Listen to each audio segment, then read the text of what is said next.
This was the picture the White House wanted after months of careful coaxing Israeli and Palestinian leaders together and set for new face-to-face peace talks. But President Barack Obama greeted them with a question. Do we have the wisdom and the courage to walk the path of peace? We seek a peace that will end the conflict between us once and for all. We seek a peace that will last for generations. From America's chief Arab ally came a caution the world is watching. If hopes are disappointed again, the price of failure will be too high for all. Yet their Nobel Peace Prize-winning host took such warnings in stride. I am hopeful, cautiously hopeful, but hopeful that we can achieve the goal that all four of these leaders articulated.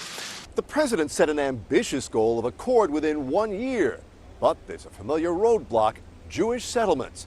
Israel's current settlement building freeze expires later this month, and Palestinians say if there's no extension, these talks are already done. The talks and those settlements were the objects of fresh demonstrations. Palestinians convinced Israel's carving up the land they want for a state. But Benjamin Netanyahu's under heavy pressure from his own coalition to resume the construction some see as Israel's right. Meantime, Palestinian security forces swept up scores of Hamas activists a day after 4 Israeli settlers were shot to death on the West Bank. It seems that every time that there's an attempt for peace talks, that causes a flare-up of violence. At the White House, the president called the attack senseless slaughter and said the talks will go on.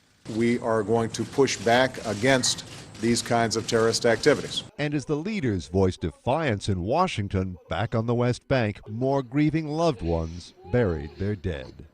Mark Smith, The Associated Press, the White House.